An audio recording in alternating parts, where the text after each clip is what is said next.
യാത്രാ പഠന ചിന്തകളിലെ 4ാമത്തെ എപ്പിസോഡ്. കേരളത്തിൽ അങ്ങോളം ഇങ്ങോളം എക്സാമിന് വിജയിച്ചിട്ടുള്ള എയ്ഫറൈറ്റ്സിനെ കാണാൻ പോകുന്നതിൻ്റെ ഭാഗമായിട്ട് അവരോടുള്ള സംസാരം കൊണ്ടും മറ്റുള്ള ആളുകളോടുള്ള സംസാരം കൊണ്ടും കിട്ടുന്ന പഠനവുമായി ബന്ധപ്പെട്ട ചില ഇൻസൈറ്റുകളാണ് നമ്മൾ ഈ സെറ്റ് ഓഫ് വീഡിയോസിൽ നമ്മൾ പറയുന്നത്. അപ്പം ഇന്ന് ഒരു എയ്ഫറൈറ്റിൽ നിന്ന് കിട്ടിയിട്ടുള്ള ഒരു രസകരമായിട്ടുള്ള ഇൻസൈറ്റാണ്. This is it. എന്താണെന്ന് വെച്ചാൽ ഞാനിങ്ങനെ കൺസിസ്റ്റൻസി, ഇപ്പോൾ ഏതൊരു എക്സാം പ്രിപ്പറേഷനുമായി ബന്ധപ്പെട്ട് ഏറ്റവും പ്രധാനപ്പെട്ട ഉണ്ടാവേണ്ട ഒരു ക്വാളിറ്റി എന്ന് പറയുന്നത്, ഏറ്റവും ഇമ്പോർട്ടൻ്റ് ആയിട്ടുള്ളൊരു ക്വാളിറ്റി എന്ന് പറയുന്നത് I will say it is consistency. കൺസിസ്റ്റൻ്റായിട്ട് പഠിക്കുക എന്നുള്ളതാണ്. അപ്പോൾ ഞാൻ അവരോട് ചോദിച്ചൊരു ചോദ്യം ഇതായിരുന്നു, അല്ലെങ്കിൽ ഡിസ്കഷനിൽ ശരിക്കും അങ്ങനെ കൺസിസ്റ്റൻസി ഉണ്ടോ? ആർക്കെങ്കിലും കൺസിസ്റ്റൻ്റായിട്ട് പഠിക്കാൻ പറ്റുമോ ഒരുപാട് ദിവസങ്ങൾ?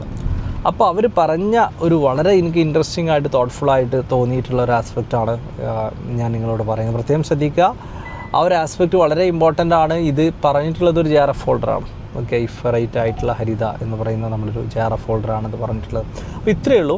കൺസിസ്റ്റൻ്റായിട്ട് നമ്മളെ കൊണ്ട് പഠിക്കാൻ പറ്റണമെന്നില്ല, കൺസിസ്റ്റൻ്റായിട്ട് ഒരാളെ കൊണ്ട് പഠിക്കാൻ പറ്റണമെന്നില്ല. പക്ഷേ കൺസിസ്റ്റൻ്റായിട്ട് പഠിക്കണം എന്നുള്ള ശ്രമം കൺസിസ്റ്റൻ്റ് ആവുക എന്നുള്ളതാണ്.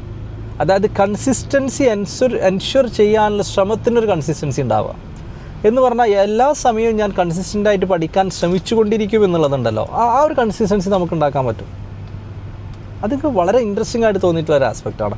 അപ്പോൾ ഇനി തൊട്ടിട്ട് നിങ്ങൾ കൺസിസ്റ്റൻ്റായിട്ട് പഠിക്കുക, കൺസിസ്റ്റൻ്റായിട്ട് ഇത്ര മണിക്കൂർ പഠിക്കുക എന്നുള്ളതിനേക്കാളേറെ ഒരു പക്ഷേ ഒരു മനുഷ്യനും അങ്ങനെ കൺസിസ്റ്റൻ്റായിട്ട് പഠിക്കാൻ പറ്റണമെന്നില്ല.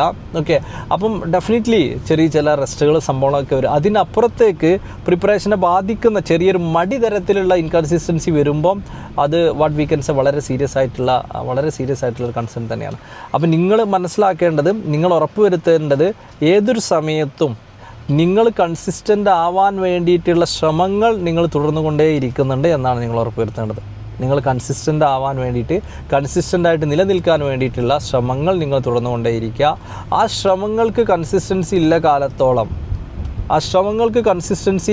ഇല്ല കാലത്തോളം തീർച്ചയായിട്ടും വാട്ട് വി കൻ സേ നിങ്ങൾക്ക് നന്നായിട്ട് പഠിക്കാനും നന്നായിട്ട് പെർഫോം ചെയ്യാനും നിങ്ങൾ ആഗ്രഹിക്കുന്ന സ്വപ്നങ്ങൾ സ്വന്തമാക്കാനും സാധിക്കുമെന്നുള്ളതാണ്. അപ്പോൾ ഇനി തൊട്ടിട്ട് നമ്മളെ എയിം കൺസിസ്റ്റൻ്റായിട്ട് പഠിക്കുക എന്നുള്ളതിനപ്പുറത്തേക്ക് കൺസിസ്റ്റൻ്റായിട്ട് പഠിക്കാൻ വേണ്ടിയിട്ടുള്ള ശ്രമങ്ങൾ കൺസിസ്റ്റൻ്റ് ആവുക എന്നുള്ളതാവട്ടെ.